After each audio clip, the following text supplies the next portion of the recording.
Hi everyone, कैसे हो सब? Welcome back to the channel. Dear friends, as you all know, RTI act की series चल रही है. आज की इस वीडियो में ना हम लोग सारे रिमेनिंग सेक्शंस कवर करेंगे और इस सीरीज को कंप्लीट कर लेंगे. लेकिन डियर फ्रेंड्स, अगर आप लोगों ने प्रीवियस वीडियोस नहीं देखी तो प्लीज पहले उन्हें जरूर देखें, तभी आपको आज के जो भी रिमेनिंग सेक्शंस है वो अच्छे से समझ में आएंगे. चलिए फिर शुरू करते हैं आज के टॉपिक को. सबसे पहले बात करेंगे सेक्शन 21 की. सेक्शन 21 जो है ना, ये बहुत सिंपल है, क्योंकि जो ये वाला पॉइंट है ना, आप लोगों ने ऑलमोस्ट हर एक्ट में आप समझते हो. मैं आपको एग्जांपल देती हूँ, आपको खुद ब खुद याद आ जाएगा. एक बात बताइए, मान करके चलिए मैं हूँ पब्लिक इंफॉर्मेशन ऑफिसर. आप लोगों ने मुझे बोला कि हमें ना डिफेंस के रिलेटेड इंफॉर्मेशन चाहिए. अब आरटीआई एक्ट के रूल्स बोलते हैं कि मैं आपको इंफॉर्मेशन प्रोवाइड नहीं कर सकती हूँ, लेकिन आपको लग रहा है कि मैं ये जानबूझ के कर रही हूँ, मैं जानबूझ के आपको इंफॉर्मेशन नहीं देना चाहती हूँ. तो क्या यहाँ पर मैं जो अपना ये काम कर रही हूँ ये अटमोस्ट गुड फेथ में कर रही हूँ? क्या मैं रूल्स को फॉलो करते हुए ही कर रही हूँ? क्या रूल्स बोलते हैं कि डिफेंस के रिलेटेड, नेशनल सिक्योरिटी के रिलेटेड इंफॉर्मेशन नहीं शेयर कर सकते? यस, ये बात रूल्स बोलते हैं. तो मुझे बताइए, क्या मैं हमारी कोई पर्सनल कॉन्फ्लिक्ट की वजह से आपको नहीं बता रही हूँ? ऐसा तो नहीं है. मैं अगर आपको इन्फॉर्मेशन नहीं दे रही हूँ वो इसलिए नहीं दे रही हूँ क्योंकि एक्ट के रूल्स ऐसे इन्फॉर्मेशन देने पे मना करते हैं.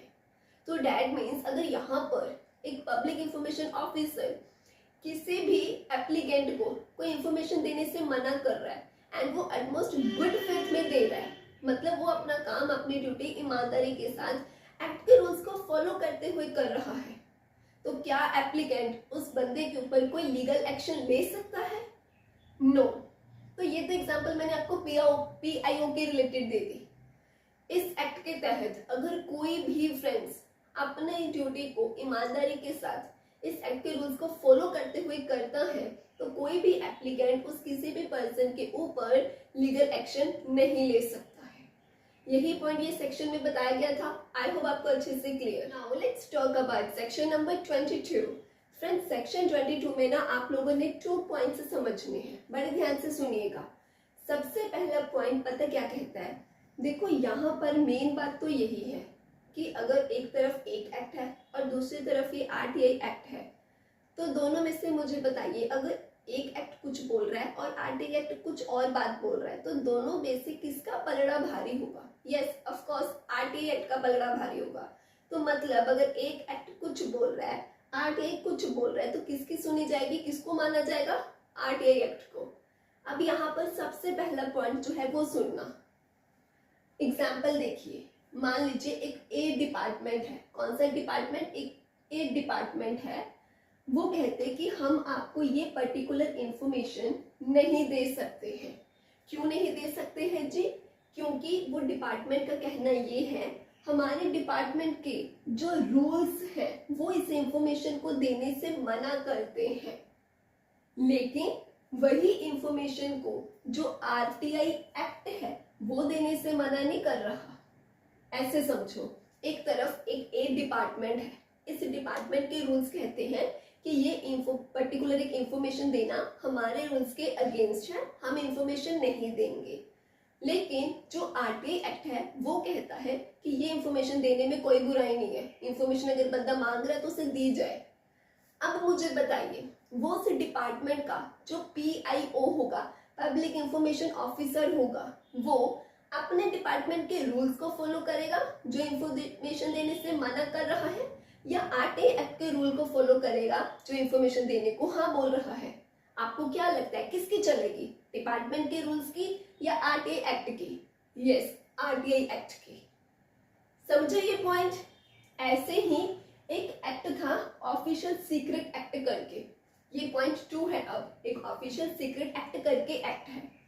पहले पता क्या होता था, अक्सर जो ये गवर्नमेंट अथॉरिटीज एंड डिपार्टमेंट्स वगैरह होते थे, ये क्या करते थे, अगर इनको कोई इंफॉर्मेशन नहीं देने का है तो पता क्या कहते थे, ये इंफॉर्मेशन नहीं दी जा सकती क्योंकि ऑफिशियल सीक्रेट एक्ट के तहत मना है कि नहीं देते ये इंफॉर्मेशन. लेकिन यहाँ पर कहते, फिर वही बात फ्रेंड्स, एक तरफ ऑफिशियल इंफॉर्मेशन एक्ट है, दूसरी तरफ आरटीआई एक्ट है. अब ये देखा जाएगा कि जो इंफॉर्मेशन ये गवर्नमेंट डिपार्टमेंट वाले लोग सीक्रेट एक्ट के तहत देने से मना कर रहे थे, ये देखा जाएगा कि क्या वो इंफॉर्मेशन आरटीआई एक्ट के तहत भी एग्जम्प्टेड है। अगर आरटीआई एक्ट भी कह रहा है हाँ जी इंफॉर्मेशन नहीं देनी, तब तो नहीं इंफॉर्मेशन मिलेगी। लेकिन अगर सीक्रेट एक्ट कहता है कि इस इंफॉर्मेशन को सीक्रेट रखो, लेकिन आरटीआई एक्ट कहता है कि इस इंफॉर्मेशन को डिस्क्लोज कर सकते हैं, बताइए किसकी चलेगी, सीक्रेट एक्ट की या आरटीआई एक्ट की? यस, आरटीआई एक्ट की। तो ये पॉइंट समझ गए आप दोनों। तो बस यहाँ पर यही था कि किसी भी कोई भी एक्ट कोई कुछ भी कहे, लेकिन चलेगी किसकी? यस, आरटीआई एक्ट की चलेगी। सो बहुत सिंपल था ये section. I hope clear. Now let's talk about section number 23। Friends, section 23 यहाँ पे पता है क्या बोलता है? अगर मान लीजिए मैं आपको ये बताती हूँ कि सपोज करो मैं हूँ एक एप्लीकेंट और आप लोग हो पब्लिक इंफॉर्मेशन ऑफिसर। मैंने आपसे बोला कि मुझे ये एक पर्टिकुलर इंफॉर्मेशन चाहिए। हो सकता है कि आप लोगों ने मुझे जो इंफॉर्मेशन दी है वो मिसलीडिंग इंफॉर्मेशन दी है, या हो सकता है कि चलो आधी अधूरी इंफॉर्मेशन दी है। कहने का मतलब है कि उस इंफॉर्मेशन से मैं जो एप्लीकेंट हूँ सेटिस्फाइड नहीं हुई हूँ। अब मैं सोच रही हूँ यार एक काम करती हूँ, इन्होंने मेरे को इन्फॉर्मेशन सही से नहीं दी है, मैं सिविल कोर्ट जाती हूँ और सिविल कोर्ट को बोलती हूँ कि ये जो पब्लिक इंफॉर्मेशन ऑफिसर है ना, इन्होंने मुझको सही से ना इंफॉर्मेशन नहीं दी है। आपको क्या लगता है यहाँ पर मेरी ये बात सिविल कोर्ट सुनेगा? से यस और नो? नो। व्हाई? क्योंकि सिविल कोर्ट कहते, सिविल कोर्ट या कोई भी कोर्ट आरटीआई एक्ट के जो भी मैटर्स है उसमें इंटरफेयर नहीं करती है। तो यहाँ पर ये सेक्शन हमें यही समझाता है मेन बात कि आरटीआई एक्ट के रिलेटेड जो भी केसेस हैं उनको आप लोग सिविल कोर्ट या मतलब किसी भी कोर्ट में जाकर के चैलेंज नहीं कर सकते हो, क्योंकि कोई भी कोर्ट उस केस में इंटरफेयर करेगी ही नहीं। तो फिर बात ये आती है कि अगर मुझे मिसलीडिंग इंफॉर्मेशन मिली है या आधी अधूरी इंफॉर्मेशन मिलती है, कोर्ट में जा नहीं सकती, तो मैं कहाँ जाऊँ? अगर आप लोगों ने प्रीवियस वीडियो देखी है तो आपको इसका आंसर पता है। हाँ जी, मैं इस एक्ट के तहत अपील कर सकती हूँ। चलो पिछली वीडियो रिवाइज करते हैं। पिछली वीडियो में जो हमने समझा था, बताइए मैं अपील कहाँ कर सकती हूँ? सबसे पहले मैं कितनी अपील कर सकती हूँ? हाँ जी, मैं 2 अपील्स कर सकती हूँ। बताना फ्रेंड्स, फर्स्ट अपील कहाँ होती है? हाँ जी, फर्स्ट एपेलेट अथॉरिटी के पास होती है। और वो जो फर्स्ट एपेलेट अथॉरिटी होती है वो कौन होता है? कुछ याद आ रहा है आपको? हाँ जी, जो पब्लिक इंफॉर्मेशन ऑफिसर है उससे ऊपर के रैंक का बंदा होता है। ठीक है, अगर मैं फर्स्ट एपेलेट अथॉरिटी के ऑर्डर से भी सेटिस्फाइड नहीं हूँ तो क्या मैं सेकंड अपील कर सकती हूँ? यस, बिल्कुल कर सकती हूँ। किसके पास? हाँ जी, कमीशन के पास, जो सेंट्रल इंफॉर्मेशन कमीशन होती है, या अगर स्टेट का मामला है तो स्टेट इंफॉर्मेशन कमीशन में। समझ गए ये पॉइंट? तो बस यहाँ पर सेक्शन 23 यही बोलता है आपको कि अगर आपको कोई भी प्रॉब्लम है अपील करिए, कोर्ट आपकी मदद नहीं करेगा, क्योंकि कोई भी कोर्ट आरटीआई के मामलों में दखलंदाजी नहीं करेगा। सिंपल था ये सेक्शन भी, अच्छे से क्लियर हो गया। तो ऐसे ही अगर आपको सिंपल लैंग्वेज में क्विक रिवीजन नोट्स चाहिए तो आप गिवन नंबर पे मैसेज कर सकते हैं। चलो फिर बात करते हैं next section. Let's talk about section number 24। Friends, section number 24 में ना हम लोगों ने 5 पॉइंट्स समझने हैं। सबसे पहले यहाँ पर सबसेक्शन 1 कहता है कि कुछ एजेंसीज होती हैं जो कि सेकंड शेड्यूल में लिस्टेड है। ये वाले जो एजेंसीज हैं like intelligence and security organisations, इस तरह की जो ये ऑर्गेनाइजेशंस हैं, एजेंसीज हैं, अच्छा जल्दी बताना ये कौन से शेड्यूल में लिस्टेड होती हैं? ये सेकंड शेड्यूल में लिस्टेड होती है ना। इनके ऊपर आरटीआई एक्ट अप्लाई नहीं होता है। क्या मैंने बोला? इनके ऊपर आरटीआई एक्ट अप्लाई नहीं होता है। इसका मतलब क्या हुआ? इसका मतलब ये हुआ, एग्जाम्पल मान करके चलिए, अगर मुझे इंफॉर्मेशन एंड सिक्योरिटी ऑर्गेनाइजेशन है एक, यहाँ की कोई इंफॉर्मेशन पता करनी है, क्योंकि इस ऑर्गेनाइजेशन के ऊपर ये एक्ट अप्लाई नहीं होता है, दैट मीन्स मैं आरटीआई अप्लाई करके इस ऑर्गेनाइजेशन की इंफॉर्मेशन नहीं मांग पाऊंगी। बात समझ में आई इतनी आप सभी को? ठीक है। या तो लेकिन एक छोटू सा ट्विस्ट है, वो ये है अगर इस ऑर्गेनाइजेशन की कोई भी बात ऐसी है जो करप्शन से रिलेटेड हो गई, जिसमें ह्यूमन राइट्स का वायलेशन हो गया, तो इस मामले में जो मैटर, जितनी इंफॉर्मेशन पब्लिक के लिए डिस्क्लोज होनी चाहिए वो फिर डिस्क्लोज करी जा सकती है, वो फिर इंफॉर्मेशन मांगी जा सकती है। तो नॉर्मली आप लोग क्या समझे, ऐसी कोई भी एजेंसीज जो कि सेकंड शेड्यूल में लिस्टेड होती हैं उनके ऊपर ये एक्ट अप्लाई नहीं होता। मतलब आप आरटीए लगा करके उनकी इंफॉर्मेशन नहीं मांग सकते हैं। बट जल्दी बताइए किस वजह से, मतलब ऐसा क्या हो जाता है जब हम इंफॉर्मेशन मांग सकते हैं। नंबर 1, यस अगर करप्शन हुआ हो। नंबर 2, हाँ जी अगर ह्यूमन राइट वायलेशंस हुए हो तो फिर जितनी इंफॉर्मेशन नेसेसरी है तो फिर उतनी तो आपको कहते डिस्क्लोज करनी ही पड़ेगी। ठीक है, आप कहते हैं कि हम इस ऑर्गेनाइजेशन की सारी इंफॉर्मेशन नहीं डिस्क्लोज करना चाहते, मत करिए, लेकिन एटलीस्ट इतनी करिए कि पब्लिक को उनका जवाब मिल जाए कि करप्शन हुआ तो क्या हुआ, कैसा हुआ, पता चल जाए। ठीक, अब इसी में एक और पॉइंट है, अगर फ्रेंड्स ह्यूमन राइट्स का वायलेशन हुआ हो एंड आपको इसके रिलेटेड इंफॉर्मेशन डिस्क्लोज करनी है तो पहले अप्रूवल लेनी पड़ेगी। किसकी अप्रूवल? सेंट्रल इंफॉर्मेशन कमीशन की अप्रूवल लेनी पड़ेगी। मेरे साथ अगेन रिपीट करिए, अगर ह्यूमन राइट वायलेशन हुआ हो एंड इंफॉर्मेशन डिस्क्लोज करनी है तो जल्दी बताइए किसकी अप्रूवल लेनी पड़ेगी? यस, सेंट्रल इंफॉर्मेशन कमीशन की अप्रूवल लेनी पड़ेगी। नॉर्मली आप लोग जानते हो कि इंफॉर्मेशन 30 डेज के बाद मिलती है, राइट? लेकिन ये केस में जब मैं आपको बोल रही हूँ कि ह्यूमन राइट वायलेशन हुआ है, इस केस में अगर आपको सीआईसी की मतलब सेंट्रल इंफॉर्मेशन कमीशन की मिल गई अप्रूवल तो जो इंफॉर्मेशन है वो 45 डेज के बाद मिलेगी। बताइए कितने दिनों के बाद? हाँ जी 45 डेज के बाद। तो सबसेक्शन 1 क्लियर हो गया। अब हम बात करेंगे इसके सबसेक्शन 2 की। हमने अभी अभी ये देखा कि शेड्यूल 2 में एजेंसीज लिस्टेड होती हैं जिनके ऊपर ये एक्ट अप्लाई नहीं होता है। अब ऐसा मान करके चलिए ये एजेंसी नंबर 1 है, ये एजेंसी 2 है, ये एजेंसी 3 है और ये एजेंसी 4 है। लेकिन ये जो एजेंसी 4 है ये ना इस सेकंड शेड्यूल में लिस्टेड नहीं है, बट ये तीनों लिस्टेड हैं। अब सेंट्रल गवर्नमेंट सोचती है क्यों ना यार इस 4th एजेंसी को भी हम सेकंड शेड्यूल में ऐड कर दे। तो आपको क्या लगता है वो ऐड कर सकती है? यस, वो ऐड कर सकती है। अब मान लीजिए सेंट्रल गवर्नमेंट ऑफिशियल गैजेट में ये नोटिफिकेशन दे करके कहती है कि अब 4th एजेंसी भी सेकंड शेड्यूल में लिस्टेड है, तो उसी दिन से ये भी इसमें लिस्टेड हो जाएगी। तो मतलब कि अब ये बात इसके ऊपर भी अप्लाई हो गई। कौन सी बात? कि आरटीए एक्ट के रूल्स अब इसके ऊपर भी अप्लाई नहीं होंगे। आई होप सभी को सबसेक्शन 2 क्लियर? गुड। अब हम समझते हैं सबसेक्शन 3 क्या कहता है। सबसेक्शन 3 ये कहता है, अभी अभी आपको मैंने क्या बोला कि सेंट्रल गवर्नमेंट के मन में एक ख्याल आया, कहते चलिए एजेंसी 4 को भी सेकंड शेड्यूल के लिस्ट में ऐड कर दो। ऐड कर दिया, ऑफिशियल गैजेट में नोटिफिकेशन देना है। बट आप लोग एक बात बहुत अच्छे से जानते हो, सेंट्रल गवर्नमेंट जब भी कोई नोटिफिकेशन निकालती है या रूल बनाती है तो मुझे बताना वो कहाँ पेश करती है? हाँ जी, वो पार्लियामेंट के दोनों हाउसेस लोकसभा एंड राज्यसभा में पेश करती है। तो यहाँ भी ऐसा ही होगा। समझ गए सबसेक्शन 3 भी? गुड। अब हम बात करते हैं सबसेक्शन 4 की। फ्रेंड्स ये तो अभी अभी हमने बात करी थी सेंट्रल के रिलेटेड, लेकिन आपको लगता है जो स्टेट गवर्नमेंट है वो पीछे रह जाएगी? बिल्कुल भी नहीं। तो सबसेक्शन 4 में किसके रिलेटेड बात करेंगे हम?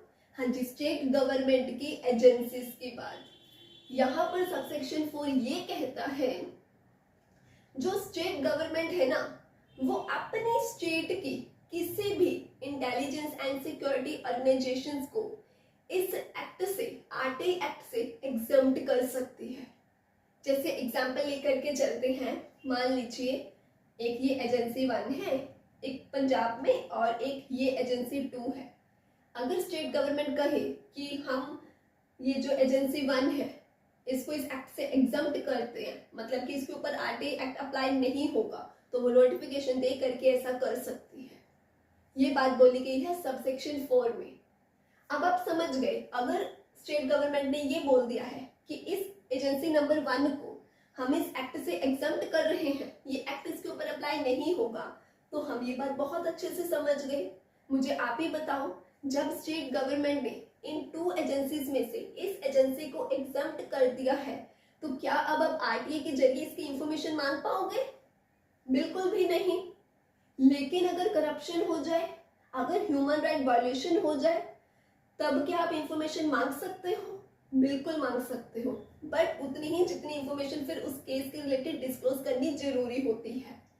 अगेन यहाँ पर भी अगर ह्यूमन राइट वायलेशन हुआ है तो आपको क्या लगता है, पहले अप्रूवल की जरूरत पड़ेगी? से यस और नो? यस, क्योंकि अब हम बात स्टेट की कर रहे हैं। तो आपको क्या लगता है कौन सी कमीशन अप्रूवल देगी? बिल्कुल ठीक, स्टेट इंफॉर्मेशन कमीशन अप्रूवल देगी जब हम बात स्टेट की एजेंसी की कर रहे हैं। तो क्लियर सभी को ये सबसेक्शन भी। अब हम बात करते हैं सबसेक्शन 5 की। सबसेक्शन 5 बोलता है कि सबसेक्शन 4 के तहत अगर स्टेट गवर्नमेंट अपनी स्टेट की किसी इस एजेंसी को, इस ऑर्गेनाइजेशन को एग्जम्प्ट करती है इस एक्ट से और नोटिफिकेशन देती है, तो सबसेक्शन 5 कहता है कि इसे भी पेश करना पड़ेगा। आपको क्या लगता है जो स्टेट गवर्नमेंट होती है वो कहाँ पेश करती है अपने रूल्स, अपने नोटिफिकेशंस को? हाँ जी, स्टेट लेजिस्लेचर में। ये सबसेक्शन भी सभी को क्लियर? आई होप ये सेक्शन अच्छे से clear. Now let's talk about section 25। Section 25 में ना फ्रेंड्स हम लोग 5 पॉइंट समझेंगे। सबसे पहले सबसेक्शन 1 की बात करते हैं। यार मुझे एक बात बताओ, क्या आपका एनुअल रिपोर्ट कार्ड आपका बनाया जाता था? हाँ, तो जिससे आपके पेरेंट्स को क्या पता चलता था कि आपके क्या ही हालचाल है पढ़ाई के, एग्जाम में कितने मार्क्स आए हैं, किस सब्जेक्ट में अच्छा परफॉर्म करा है, किस में थोड़ा खराब परफॉर्म करा है, आपकी स्कूल की एक्टिविटीज में आपकी क्या परफॉर्मेंसेस थी, सब राइट। ठीक उसी तरह से जो कहते हैं CIC है, सेंट्रल इंफॉर्मेशन कमीशन या फिर स्टेट इंफॉर्मेशन कमीशन, ये भी पता क्या मांगते हैं? एनुअल रिपोर्ट मांगते हैं, क्योंकि इनको भी ये देखना है कि जो ये RTI एक्ट है ये अच्छे से इम्प्लीमेंट हो रहा है कि नहीं। यहाँ पर ये जो कमीशंस होती है ना, चाहे वो सेंटर की है या फिर स्टेट की है, ये क्या करते हैं? एनुअल रिपोर्ट लेते हैं। फिर उसकी जो अच्छा ये रिपोर्ट लेते किससे हैं? ये रिपोर्ट लेते हैं वो जो पर्टिकुलर कंसर्न डिपार्टमेंट्स होते हैं, उनके जो भी PIO होते हैं, पब्लिक इंफॉर्मेशन ऑफिसर्स होते हैं, जो एप्लीकेशंस को रिसीव करते हैं, इंफॉर्मेशन को प्रोवाइड करते हैं, उनको बोलते हैं कि आप हमें प्रॉपर सारे रिकॉर्ड भेजिए। ठीक है, मतलब सारे रिकॉर्ड भेजिए कि कितनी एप्लीकेशंस रिसीव हुई, कितनों को इन्फॉर्मेशन मिली, कितनों को आपको अपनी इंफॉर्मेशन देने से मना करा, कितनी फीस कलेक्ट हुई, कितनी पेनल्टीज लगी, ये कहते सारे रिकॉर्ड हमको भेजो। तो ये जो पब्लिक इंफॉर्मेशन ऑफिसर्स होते हैं ना, इन कमीशंस को ये सारे रिकॉर्ड भेजते हैं। फिर वो जो एनुअल रिपोर्ट तैयार हो जाती है उसकी जो कॉपी होती है, वो कॉपी जो भी एप्रोप्रिएट गवर्नमेंट होगी, सेंट्रल या स्टेट, जो भी एप्रोप्रिएट गवर्नमेंट होगी ना, उस गवर्नमेंट को कमीशन भेज देती है। तो पहला पॉइंट सभी को क्लियर? अब आप लोग मेरे साथ रिपीट करोगे। सबसे पहले बताइए पब्लिक इंफॉर्मेशन ऑफिसर्स क्या करते हैं? हाँ जी, वो पूरे रिकॉर्ड्स मेंटेन करके किसको भेजते हैं? कमीशंस को भेजते हैं। कमीशन क्या करती है? एक एनुअल रिपोर्ट की कॉपी जो है किसको भेजेगी बना करके? एप्रोप्रिएट गवर्नमेंट को भेजेगी। क्यों? पता चल सके RTI एक्ट अच्छे से इंप्लीमेंट हो रहा है या फिर नहीं। तो सबसेक्शन 1 क्लियर। अब हम लोग बात करेंगे सबसेक्शन 2 की।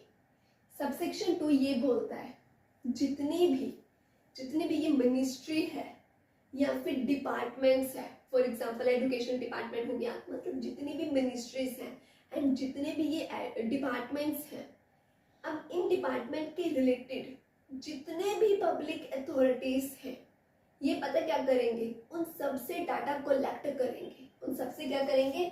डाटा कलेक्ट कर देंगे और क्या करते हैं? इन कमीशंस को भेज देते हैं। फर्स्ट पॉइंट में भी हमने यही समझा कि कमीशंस के पास जो एनुअल रिपोर्ट बनती है वो उसकी कॉपी एप्रोप्रिएट गवर्नमेंट को भेजती है। यही समझा ना हमने।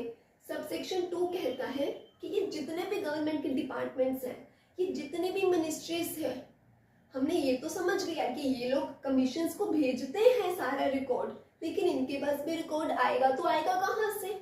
ये भी तो इनके उस एक पर्टिकुलर डिपार्टमेंट है, उस पर्टिकुलर डिपार्टमेंट के अंडर जितने भी रिलेटेड पब्लिक अथॉरिटीज है उन सब से ये डाटा कलेक्ट करते हैं और फिर कमीशंस को भेजते हैं सो दैट एक प्रॉपर एनुअल रिपोर्ट प्रिपेयर हो सके। सबसेक्शन 2 समझ में आया ना कि कोई भी गवर्नमेंट की मिनिस्ट्री है, कोई भी डिपार्टमेंट है, उस डिपार्टमेंट में जितने भी रिलेटेड पब्लिक अथॉरिटीज हो जाएंगे सबसे वो डाटा कलेक्ट करेंगे और फिर कमीशंस को भेजा जाता है सो दैट एनुअल रिपोर्ट तैयार हो सके। सबसेक्शन 1 ये बता रहा था कि कमीशंस के पास ये जो एनुअल रिपोर्ट बन जाती है ना, वो उसकी कॉपी एप्रोप्रिएट गवर्नमेंट को भेज देते हैं। तो दोनों सबसेक्शंस में कोई कंफ्यूजन तो नहीं है ना? गुड। सबसेक्शन 3 की बात करते हैं। अब सबसेक्शन 3 ये कहता है कि चलो इतना तो हम समझ गए कि जो एनुअल रिपोर्ट होती है वो तैयार हो जाती है, बट उस एनुअल रिपोर्ट में होता क्या है? सबसे पहले कहते आरटीआई कितनी रिसीव हुई। देखो ये तो पता होना चाहिए ना कि कितने लोग हैं जिन्होंने आरटीआई अप्लाई करा, तो उससे पता चले कितनी एप्लीकेशंस रिसीव हुई हैं, वो उस रिपोर्ट में लिखा जाता है। फोर से कि 1000 एप्लीकेशंस रिसीव हुई, ठीक है, इस तरह से बताया जाएगा कि कितनी एप्लीकेशंस रिसीव हुई हैं। ऐसे ही बताया जाएगा कि कितनी एप्लीकेशंस रिजेक्ट हुई है। आप मुझे एक बात बताओ, अगर 10 लोगों ने आरटीआई अप्लाई करा है तो ऐसा तो नहीं है कि 10 के 10 एप्लीकेशंस रिसीव कर ली होगी, हो सकता है बीच में से 2 या 3 एप्लीकेशंस को रिजेक्ट करा होगा। तो ये भी रिपोर्ट में बताया जाता है कि रिजेक्ट करी गई थी, एंड रिजेक्ट करने का रीजन क्या था। हो सकता है ना वो इंफॉर्मेशन कॉन्फिडेंशियल थी, दैट्स व्हाई रिजेक्ट हुई है। तो ये भी बताना पड़ेगा कि कितनी एप्लीकेशंस रिजेक्ट हुई एंड क्यों हुई। थर्ड यहाँ पे कहते हैं कि अपील्स कितनी हुई हैं, कितनी फर्स्ट अपील हुई है, कितनी सेकंड अपील हुई है, कितनी थर्ड पार्टी अपील्स हुई हैं। अपील करने का रीजन क्या था, क्यों हुई थी? मिसलीडिंग इंफॉर्मेशन की वजह से हुई थी, इंफॉर्मेशन देने से मना कर दिया गया था इस वजह से हुई थी, फीस ज्यादा ली थी इस वजह से हुई थी, क्यों हुई थी, तो ये भी बताना रहेगा। ठीक। फोर्थ पॉइंट कहता है कितने डिसिप्लिनरी एक्शंस लिए गए थे।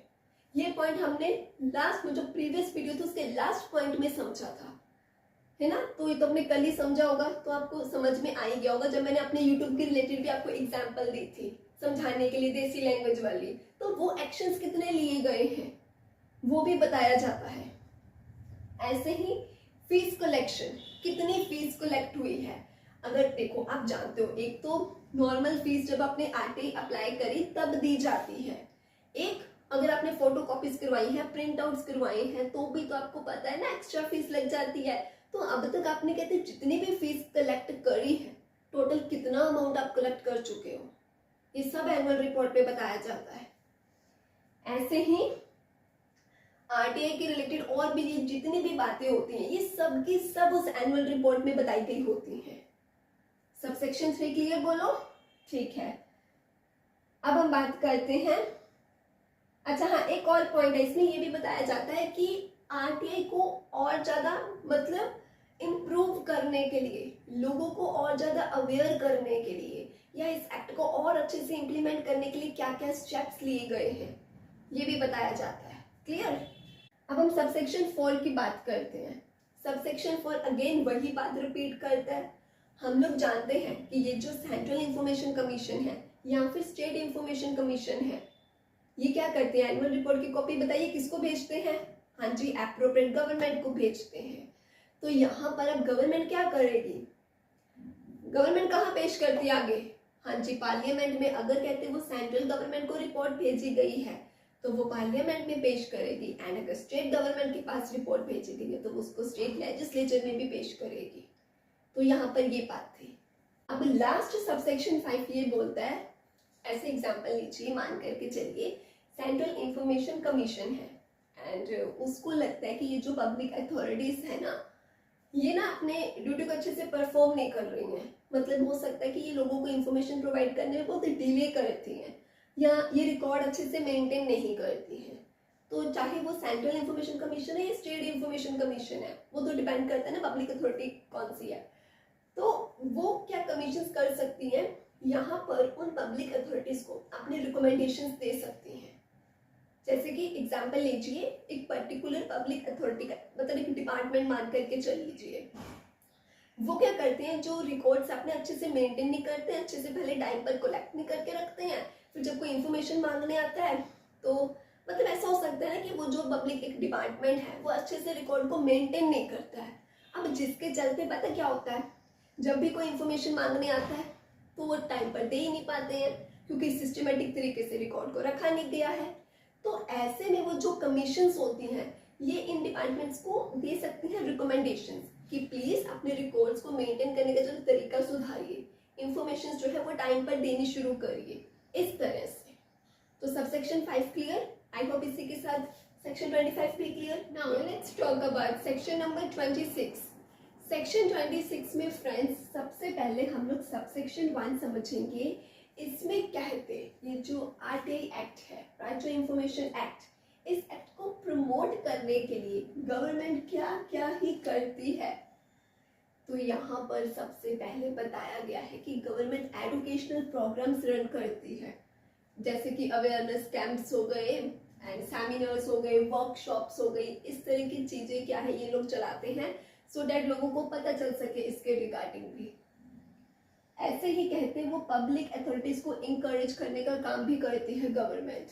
मतलब कि जो पब्लिक अथॉरिटीज होती है ना, इन्हें इंकरेज किया जाता है कि आइए आइए ये अवेयरनेस कैंप्स को आप भी ज्वाइन करिए एंड इससे के जो प्रोग्राम्स है वो आप लोग भी चलाइए, ताकि लोग भी इसके रिलेटेड जो है अवेयर हो सके। एंड यहाँ पर गवर्नमेंट ये कह सकती है, जो ये पब्लिक डिपार्टमेंट्स होते हैं इनको कह सकते हैं कि आप लोग अपने डिपार्टमेंट की जो वेबसाइट्स होते हैं ना, उन वेबसाइट पे स्कीम्स चलाइए, मतलब इस तरह की चीजें जो है वो रेगुलरली अपलोड करते रहिए, ठीक। एंड कहते PIO जो ये पब्लिक इंफॉर्मेशन ऑफिसर होता है, इनको भी ट्रेनिंग्स दी जाती है सो डैट इन्हें भी पता चल सके कि कैसे इन्होंने रिकॉर्ड मेंटेन करने हैं, कैसे रिकॉर्ड्स कलेक्ट करने हैं, कैसे इंफॉर्मेशन प्रोवाइड करनी है, कैसे एप्लीकेशंस रिसीव करनी है। इन सब चीजों के रिगार्डिंग कहते हैं पब्लिक इंफॉर्मेशन ऑफिसर्स को भी ट्रेनिंग दी जाती है। तो सबसेक्शन 1 तो सिंपल था, क्लियर। सबसेक्शन 2 की बात करते हैं, ध्यान से सुनना। सबसेक्शन 2 कहता है जब ये एक्ट लागू हुआ तो लागू होने के विद इन 18 मंथ्स, फ्रेंड्स कितने मंथ, हाँ जी 18 महीने, विद इन 18 मंथ्स गवर्नमेंट को एक गाइड प्रिपेयर करनी होती है। क्या, एक गाइड। इसको ऐसे देसी लैंग्वेज में समझ लो कि जब ये एक्ट लागू हो गए तो उसके 18 मंथ्स के विद इन, एक तरह से आप ये समझ लीजिए कि गवर्नमेंट ने एक गाइड बुक तैयार करती है, ऐसे देसी लैंग्वेज में समझ लो कि एक गाइड बुक तैयार करती है जो कि गाइड करने का काम करती है, जिसमें ये बताया जाता है कि आप कैसे एप्लीकेशन फाइल कर सकते हो। अगर मैं एक एप्लीकेंट हुआ, मुझे क्या पता एप्लीकेशन कैसे लगानी है, तो वो गाइड मेरी हेल्प करेगी कि कैसे आप एप्लीकेशन फाइल कर सकते हो, कैसे अगर आपको अपील करनी पड़े तो आप अपील कर सकते हो, ठीक। या फिर यहाँ से अगर आपने कोई अपील करनी है या आपने कोई एप्लीकेशन आपको रिसीव नहीं हुई है, मतलब ये सब चीज़ों के रिलेटेड आपको गाइडेंस मिल जाएगी गाइड बुक से। इसके अलावा कहते हैं, मतलब देखा जाए ना, मेन इसमें हमको हमारे आरटीआई एक्ट के तहत जो राइट्स मिले गए हैं, हमको अधिकार है हमारे पास कि हम इंफॉर्मेशन मांग सकते हैं। हम कौन कौन सी इंफॉर्मेशन मांग सकते हैं या कौन सी इंफॉर्मेशन नहीं मांग सकते हैं, कैसे अप्लाई कर सकते हैं हम, कैसे फीस देनी है, अगर फीस हमसे ज़्यादा मांग रहे हैं तो अपने हक के लिए कैसे अपील कर सकते हैं, किसके पास अपील कर सकते हैं, ये सारी बातें हमें उस गाइड से पता चल जाती है। तो सबसेक्शन 2 भी क्लियर, ये भी सिंपल था। फिर याद दिला दूं, अगर आपको सिंपल लैंग्वेज में क्विक रिवीजन नोट्स चाहिए एंड फटाफट से रिवीजन करनी है ना, गिवन नंबर में मैसेज करके आप अपने नोट्स बाय कर सकते हैं।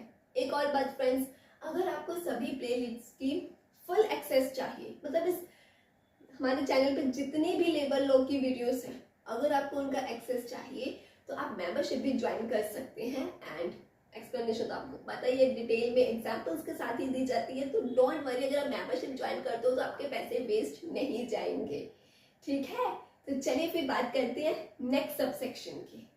अब हम इसके सबसेक्शन 3 की बात करते हैं। तो सबसेक्शन 3 में ना वही एक्चुअली बातें हैं जो मैंने आपको कहीं ना कहीं सबसेक्शन 2 में साथ में समझा डाली।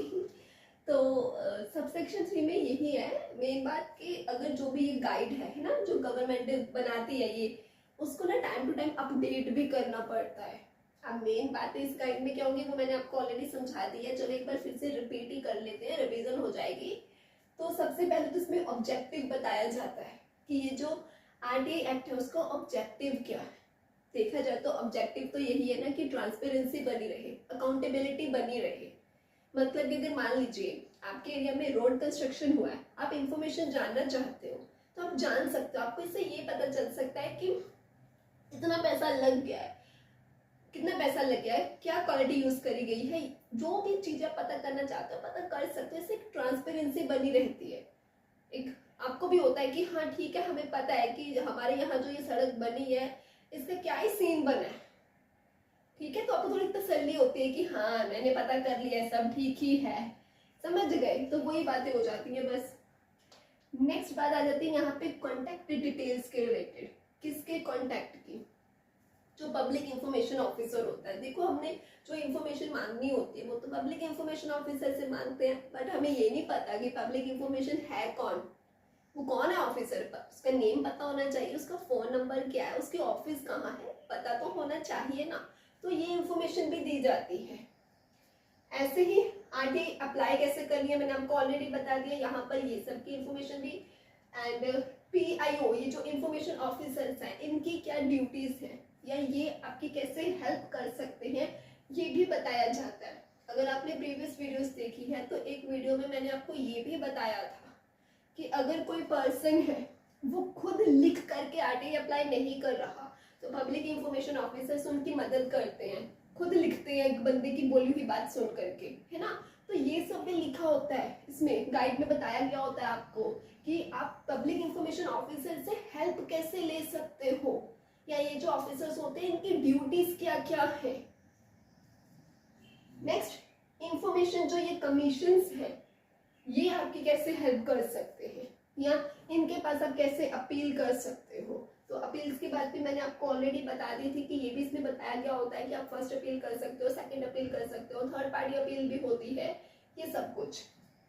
वॉलंटरी डिस्क्लोजर, इस पॉइंट का मतलब यहाँ पर ये है, वॉलंटरी डिस्क्लोजर का मतलब ये भी हमने सबसे पहले वीडियोस में समझा था कि कुछ इंफॉर्मेशन ऐसी होती हैं जो ये एक्ट बोलता है कि पब्लिक इंफॉर्मेशन ऑफिसर्स को एक एप्लीकेंट के अप्लाई किए बिना ही पहले से ही पब्लिक कर देना चाहिए। कुछ इंफॉर्मेशन ऐसी होती है ना कि गवर्नमेंट्स को पहले ही, मतलब किसी को आरटीआई अपील करने की जरूरत ना पड़े, वो डिपार्टमेंट का खुद का ही फर्ज होता है कि वो अपनी वेबसाइट्स पर, अपने पोर्टल्स पर वो इंफॉर्मेशन से डिस्क्लोज कर दे, ठीक है।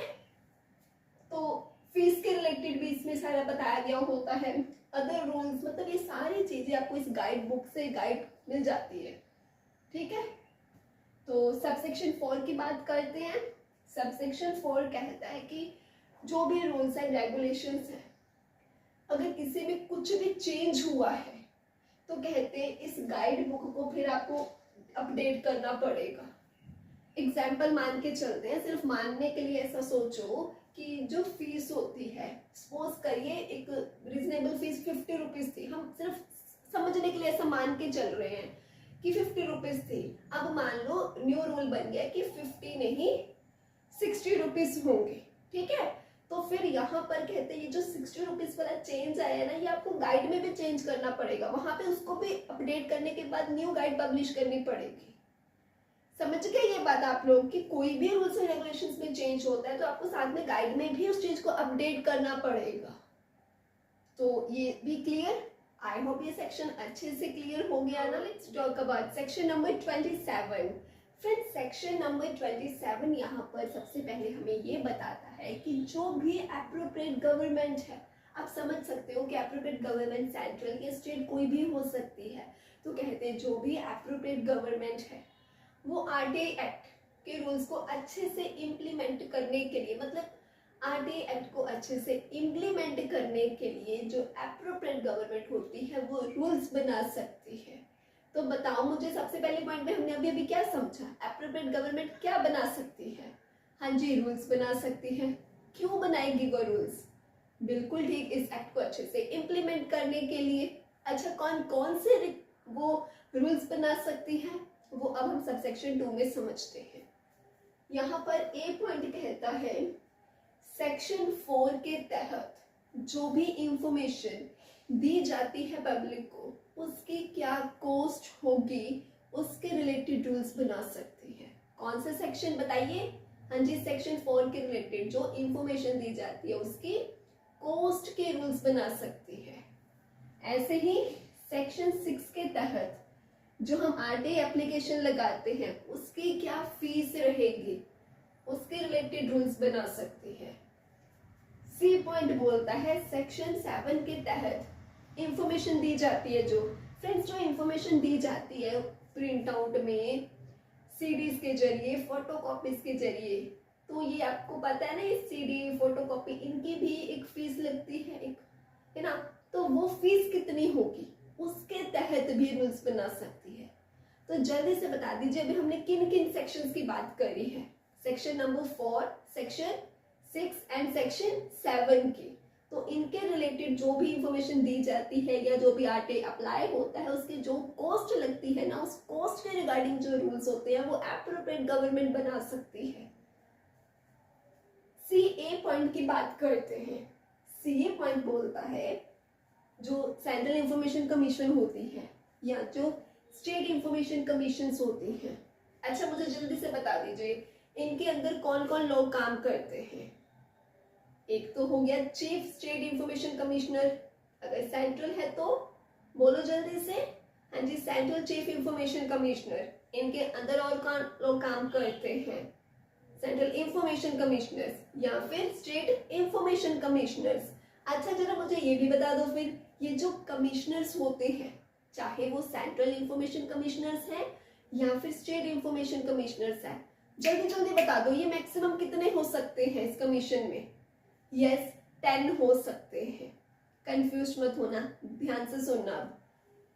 एग्जाम्पल लो, सेंट्रल इंफॉर्मेशन कमीशन है, इसके अंदर इसका एक हेड होता है। सेंट्रल के साथ बोलो, सेंट्रल चीफ इंफॉर्मेशन कमीशन, ये एक ही होता है। इसके अंदर कमिश्नर्स होते हैं जो मैक्सिमम 10 होते हैं। ऐसे ही चलो मेरे साथ बोलो, एक क्या होती है? स्टेट इंफॉर्मेशन कमीशन होती है, इसके अंदर एक हेड होता है। कौन होता है? Yes, state chief information commissioner. और इसके अंदर कौन होते हैं? State information commissioners. ये मैक्सिमम कितने होते हैं? हाँ जी 10 होते हैं। तो ये जो कमिश्नर लोग हैं ना, इनका टेन्योर कितना होगा, ये कितने साल काम करेंगे, ये कौन डिसाइड करेगा? एप्रोप्रिएट गवर्नमेंट भी इसके रिलेटिंग मतलब इसके रिगार्डिंग क्या है रूल्स बनाती है कि इन लोगों का टेन्योर क्या होगा, ये कितने साल काम करेंगे। क्लियर? तो ये बात आप लोगों ने समझी थी ना कि गवर्नमेंट ने जो टाइम प्रिस्क्राइब किया होता है उतना, एंड कितनी एज, जल्दी बता दो। Yes 65 years of age. इन दोनों में से जो पहले हो जाता है हम क्या मान लेते हैं कि टेन्योर फिनिश। तो वो जो हमने समझा था ना कि गवर्नमेंट टाइम प्रिस्क्राइब करती है, तो यहाँ यही बताया गया कि वो जो टाइम प्रिस्क्राइब करने का जो हक है वो एप्रोप्रिएट गवर्नमेंट के पास होता है। वो रूल बनाती है कि कितना टाइम पीरियड उनको प्रिस्क्राइब करना है। समझे? अब नेक्स्ट सीवी पॉइंट बोलता है सैलरी के रिलेटेड। जो भी इनकी सैलरी, देखो अब ये जो कमिश्नर्स है ये पैसा तो मांगेंगे ना, सैलरी तो मांगेंगे ना, तो इनके जो भी सैलरी होगी या अलाउंसेस होंगे ये भी इनकी जो एप्रोप्रिएट गवर्नमेंट है वही रूल्स बनाती है। डी पॉइंट इसका बोलता है, आप ये भी जानते हो, मैंने आपको ये भी बात बताई थी कि ये जो कमिश्नर्स हैं इनके अंडर भी स्टाफ वर्क करता है, बताया था ना, जैसे कि एडमिनिस्ट्रेटिव स्टाफ हो गया, तो मतलब इनके अंडर भी स्टाफ और एम्प्लॉइज वर्क करते हैं। तो इनके अंडर ये जो स्टाफ वर्क करता है वो उनकी सैलरीज वगैरह भी कौन डिसाइड करेगा? हाँ जी एप्रोप्रिएट गवर्नमेंट ही डिसाइड करेगी, वही रूल बनाती है। नेक्स्ट ई पॉइंट बोलता है अपील के प्रोसीजर्स भी एप्रोप्रिएट गवर्नमेंट बनाती है। मतलब आप कैसे अपील कर सकते हो, या फिर जो ये कमीशंस होती हैं, ये जो कमीशंस अपील्स लेती हैं तो ये हियरिंग कैसे करेंगे, सारा प्रोसेस कैसे चलेगा, डिसाइड करती है ये गवर्नमेंट। नेक्स्ट एफ पॉइंट बोलता है अदर मैटर्स, और जितने भी मैटर्स हैं इन सब के रिलेटेड क्या है, एप्रोप्रिएट गवर्नमेंट आरटीआई एक्ट को अच्छे से इम्प्लीमेंट करने के लिए रूल्स बना सकती है। तो मेरे को जल्दी से बता दो ये सारे पॉइंट्स अच्छे से क्लियर हो गए ना? Great. Now let's talk about section number 28। Friends section section 27 में एक बार फिर रिपीट कर रही हूँ बहुत शॉर्टली, सो डैट आपको सेक्शन 28 में कंफ्यूजन ना हो जाए, क्योंकि बात एक ही है, बस छोटू सा फर्क है। वो पता क्या है, सेक्शन 27 में हमने क्या समझा था, कौन रूल्स बनाता है, जल्दी बता दो। हाँ जी, एप्रोप्रिएट गवर्नमेंट रूल्स बनाती है। किस चीज के रिगार्डिंग, इस एक्ट के इम्प्लीमेंटेशन के लिए बनाती है ना। हाँ जी, लेकिन सेक्शन 28 कहता है कुछ इंस्टीट्यूशंस ऐसे भी होते हैं जहां पर कॉम्पिटेंट अथॉरिटी ये रूल्स बनाती है। कॉम्पिटेंट अथॉरिटी एंड इंस्टीट्यूशंस कौन से, सुनो। कुछ इंस्टीट्यूशंस जैसे कि पार्लियामेंट, सुप्रीम कोर्ट। तो मतलब कि अगर आपको ऐसे इंस्टीट्यूशन से आरटीआई इंफॉर्मेशन चाहिए ना, तो फिर कहते हैं इनकी जो कॉम्पिटेंट अथॉरिटी होती है ना, वो उनके रिगार्डिंग रूल्स बनाती है। जैसे कि मान लीजिए किसी को पार्लियामेंट से आरटीआई की इंफॉर्मेशन चाहिए, तो इसकी कॉम्पिटेंट अथॉरिटी पता है कौन सी होगी, पार्लियामेंट की स्पीकर या फिर चेयरमैन। अगर मान लो किसी को सुप्रीम कोर्ट से आरटीआई इंफॉर्मेशन चाहिए, तो इसकी कॉम्पिटेंट अथॉरिटी कौन होगी, चीफ जस्टिस ऑफ इंडिया। तो मतलब कि कुछ इस तरह के इंस्टीट्यूशंस होते हैं जहां पे गवर्नमेंट रूल्स नहीं, इनकी जो कॉम्पिटेंट अथॉरिटी होती है वो रूल्स बनाती है। ये आपको फर्क था जो समझना था। बाकी बात सेम है कि वही सेक्शन 4 के तहत सेक्शन 6, सेक्शन 7 जो हमने अभी अभी समझा कि इंफॉर्मेशन की कॉस्ट के रिलेटेड या आरटीआई की एप्लीकेशन फीस के रिलेटेड, ये सब जो भी रूल्स हैं सेक्शन 27 में कौन बना रहा था, एप्रोप्रिएट गवर्नमेंट। सेक्शन 28 में ये वाले कुछ इंस्टीट्यूशंस हैं, कुछ है, इनके रिलेटेड अगर रूल्स बनाने हैं यही सेक्शन 4, 6 या 7 के लिए, तो इनकी कॉम्पिटेंट अथॉरिटी बनाएगी। बस इतना सा ये डिफरेंस था, आपको ये याद रखना है, भूल मत जाना। इसलिए मेरे साथ रिपीट कर दो। सेक्शन 28 क्या कहता है, कौन रूल्स बनाता है, हाँ जी, कॉम्पिटेंट अथॉरिटी बनाती है। ठीक है, एग्जाम्पल दो, चलो जल्दी से बता दो। अगर सुप्रीम कोर्ट से आरटीआई की इंफॉर्मेशन चाहिए तो कौन रूल्स बनाएगा, हाँ जी, चीफ जस्टिस ऑफ इंडिया। अगर पार्लियामेंट से चाहिए तो स्पीकर या चेयरमैन बनाएगा। तो समझ गए आप लोग, ये पॉइंट अच्छे से समझ गए ना, गुड। तो बस सेक्शन 28 में इतना ही बताया गया। Now let's talk about section number 29। ये बहुत सिंपल सा सेक्शन है, यहाँ पर भी बस इतना ही बताया गया। ये आपको मुझे बताने की जरूरत भी नहीं है, आप मुझे खुद से ही बता दोगे। चलो बताओ, सब सेक्शन 1 के अकॉर्डिंगली अगर सेंट्रल गवर्नमेंट इस एक्ट के इम्प्लीमेंटेशन के रिलेटेड, मतलब बेटर इम्प्लीमेंटेशन के रिलेटेड कोई भी रूल बना रही है, तो बताना जरा उसको कहाँ पेश करना पड़ेगा। हाँ जी, पार्लियामेंट में, लोकसभा एंड राज्यसभा दोनों हाउसेस में। कितने डेज के लिए, 30 डेज में, 30 डेज के लिए। ठीक, वही सब सेक्शन 2 क्या बोलता है कि स्टेट गवर्नमेंट को अगर कोई रूल बनाया है तो वो कहाँ पेश करती है, स्टेट लेजिस्लेचर में।